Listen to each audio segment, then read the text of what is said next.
Evan learned early on how to wait. He was a quiet kid, the kind who blended into the background, and he spent a lot of time waiting. Every afternoon, it was the same routine. He'd stand in the long, sterile hallway outside the school office, clutching a thin permission slip.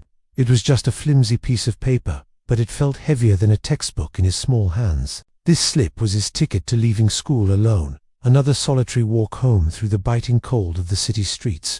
He never once complained, it was just the way things were. But one particular afternoon, something felt off. The usual hustle and bustle of the hallway was gone. The air was still, heavy with an unusual silence. It was in this quiet that Evan noticed her, a small girl, standing a few feet behind him, almost lost in the shadow of the lockers. Her backpack, bright pink and covered in cartoon characters, seemed to weigh her down, pulling her shoulders forward. Her eyes were red and swollen, and fresh tears traced paths down her dusty cheeks. She must have felt his gaze because she looked up, her expression a mix of embarrassment and despair. "I forgot my lunch," she whispered, her voice barely audible. "They said I need to get permission to call my mum." Evan glanced at the large, unforgiving clock on the wall. The big hand was ticking closer and closer to the 3. His ride, the one he absolutely could not miss, was leaving in 5 minutes. If he wasn't there, it meant a long, dark walk home.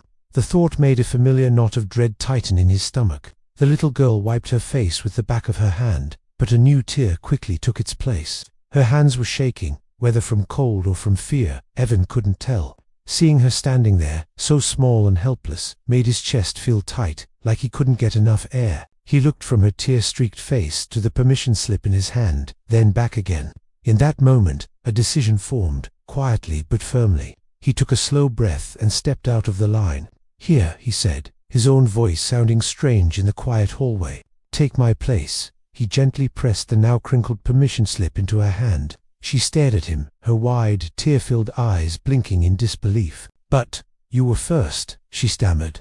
"You'll miss your turn." Evan managed a small, reassuring smile. "It's okay," he said softly. "You need this more. Go on." He gave her a little nudge toward the office door. She hesitated for a second longer, then scurried inside. Evan waited. He watched the clock tick past the time his ride was supposed to leave. He heard the girl's relieved voice on the phone, the secretary's gentle instructions, and then the sound of the office door closing behind her. By the time she was done, the hallway was completely deserted. The final bell had rung long ago. The bus, his only other option, was gone. He was alone again. That evening, the walk home was longer and colder than ever. The sky had already faded from a pale blue to a deep, bruised gray. The streetlights flickered on, casting long, distorted shadows that seemed to dance just at the edge of his vision. His legs ached with a dull, persistent throb. His fingers, tucked deep into his pockets, were numb.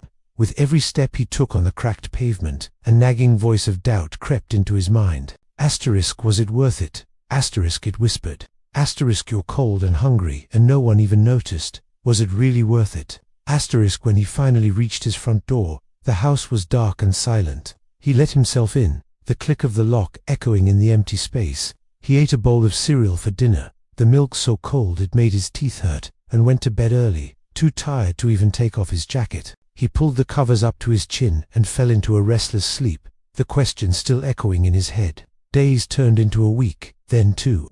The incident in the hallway faded, becoming just another memory in a long string of quiet, solitary days. Evan went back to his routine, to waiting in lines and walking home alone. He almost forgot it ever happened. Then came the day of the big school assembly. The entire student body was crammed into the auditorium, a chaotic sea of noise and restless energy. The principal, a stern woman with sharp eyes, stood at the podium. Evan was trying to make himself as small as possible in his seat when he heard it.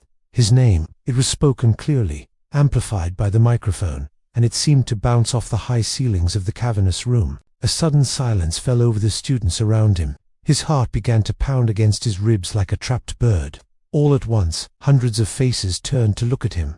Whispers followed him like a cloud as he numbly made his way down the aisle and toward the stage. His face burned with a mixture of confusion and embarrassment. What had he done? Was he in trouble? He stood awkwardly beside the principal, his hands clenched into fists at his sides.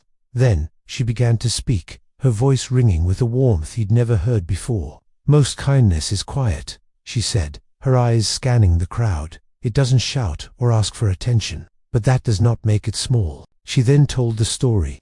She described the long, quiet hallway, the little girl with the forgotten lunch, and the boy who gave up his place in line. She spoke of the simple, unspoken decision to help someone in need, even at a personal cost. As she spoke, the burning in Evan's cheeks slowly transformed into a different kind of warmth, something that spread through his chest and chased away the lingering chill he'd felt for weeks. Across the auditorium, a small figure stood up. It was the girl from the hallway. She waved at him, a shy but genuine smile on her face. And in that moment, surrounded by the applause of his classmates, Evan felt something he never had before. He felt seen. He felt like he wasn't invisible after all. He returned to that same hallway many times after that day. He still had to wait in line sometimes, still had to get permission slips signed, but it never felt empty or lonely again.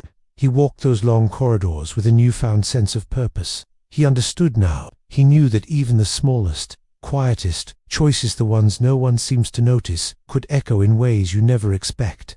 They could change something, and they could change someone forever.